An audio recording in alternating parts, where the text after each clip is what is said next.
So whenever you make a financial model, there will be three key steps involved. So this is a notes file. You don't have to take any notes file. This file will come to you at the end of the session. It will be there with you. Note down only those things which you think I'm not capturing here, and you still probably will require some time in future.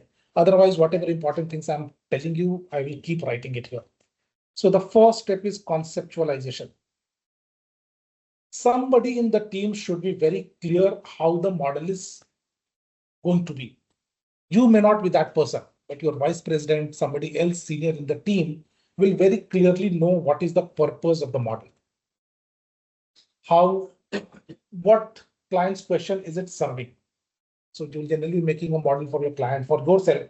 So what is the goal? Different models are prepared for different goals. So what is the goal? What is the end result? If this is the end result, and what is my starting point? If this is my starting point and this is where I have to go, what are the intermediate sheets, intermediate calculation I'll have to do? Somewhere in his mind, it's very clear. If that clarity is not there with you, there is a very good chance that you will get stuck sometime in the middle of the models. Because आपको पता ही नहीं है कि आपको क्या करना है, आपको चमक नहीं रहा कि क्या करना है. आपके पास 10 इंफॉर्मेशन है, 10 स्टेटमेंट है, बट उसको लेकर मुझे कहाँ जाना है. So somebody in the team should have that clarity. This consumes the most gray matter, and this usually comes with experience. Once you start making your hand dirty, once you make a model, it's not answering the question that you were looking for. फिर आप थोड़ा fine tune करते हो, change करते हो, दो model और डालते हो उसके अंदर, it eventually starts answering the question. So this takes little time to come up. This is something that you learn as you move up in the corporate ladder. This is not where your career will start most of the time. The second part is once you have conceptualized. Conceptualized means you know this is what I have to answer. Somebody may ask for a valuation. Somebody will say that I'm acquiring this company. Will it make sense for me in the long run or not? Somebody may simply say that I want to increase my capacity. How much money will I require in the next 3 years? So different models are rolled out for a different purpose. It can be corporate strategy, long-term planning. There can be a model simply to map the total headcount over the next 5 years. I want to prepare for that. My industry is very competitive. I do not get manpower when I need it. आप मुझे आज ही बताओ मुझे अगले quarter में अगले 2 साल में कितने लोग चाहिए. A model will be required for that also. I want to stabilize my production. I'm putting 10 inputs here. This is the 10 output that I want, but the proportion is not correct. At what proportion my output will be maximum? You will require a model. So conceptualization, what is the purpose and what is my starting point? Both. You might be trying to bring the stars from the sky, but you don't have the vehicle to go to moon itself. तो आप नहीं कर पाओगे. आपको पता है कि भाई मेरे पास आज के दिन में एक कार है, इस कार से मैं इतना ही जा सकता हूँ. This is my goal. This is my starting point. You have to bridge the journey in between. You may want to make a very good model, but you don't have the good starting point. You have only 5 pieces of information.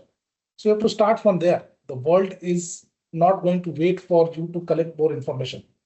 At some point in time, there is a cutoff. Start the model with whatever you have.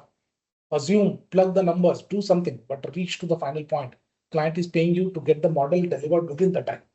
Your IPOs, fundraising, these things cannot wait primarily because you don't have the data. Startups cases, new business models, you may not have enough historical evidence. Start, do. So conceptualization, this is my starting point, this is where I have to go, and this is the way I will bridge the gap. So these many sheets will be there. My output will appear on the final sheet, sheet number 8. My assumption will be on sheet number 1. I'll do revenue separately, cost separately. That clarity somebody should have, right? And it's better that you also pick up that art sooner or later.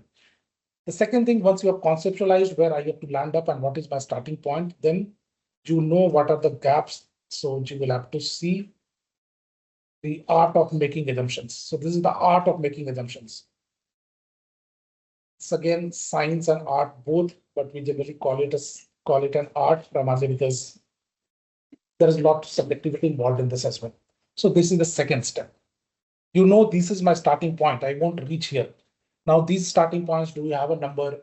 Do you have a historical trend? If not, which number should I start with? What does my gut feel say? What are other analysts doing? So you'll have to do lots of research primarily to make one assumption. So there's an art behind that as well. And then the third thing is linkages. When everything is available with you now, the way it's there in the sheet, you will have to now link all of them eventually to come to the final output. This is the most donkey work. Unfortunately, your career starts here at step number 3. आप किसी भी company में जाओगे, they will end up giving you some old template from the previous project. They will end up giving some old model. भाई इसमें फटाफट डालो, इसको थोड़ा कस्टमाइज करो और आगे बढ़ो. You don't have to start everything from scratch, right? You will have to link, you will have to relink the things in a different way. You will pick up a model from FMCG industry and try to put it into oil and gas. Everywhere the thing still remains the same. आपको कुछ cell करना है, उसके पीछे कुछ खर्चे होंगे, right? उसके नीचे आपका EBITDA आएगा, उसके नीचे आपका इंटरेस्ट आएगा, डेप्रिसिएशन आएगा, टैक्स आएगा, मॉडल बन गया. आप किस तरह से रेवेन्यू जनरेट कर रहे हो, that will differ from industry to industry, correct? There is a price of the oil multiplied by whatever you are producing. In case of airline, it will be price of the ticket multiplied by total number of seats multiplied by kitna utilized हुआ. Apart from those 5 items which corresponds to revenue and the cost, nothing else changes in the model. Uske niche, once you have come to the level of EBITDA, earning before interest taxes, which is revenue minus cost, which are specific to the company, specific to the industry. Different companies will have different raw material, they will have different cost structure, they will have different way of making revenue. But once you have reached to the stage of EBITDA, revenue minus cost, uske niche se har model pure mathematics hai. There is a mathematical way to handle depreciation. There is a mathematical way to handle interest. There is a mathematical way to handle tax. And everything in the balance sheet is also pure mathematics. आप 2-3 model खुद से बना लोगे. You will be able to plug and play the numbers or assumptions in a manner such that your model will be ready in next 8 hours.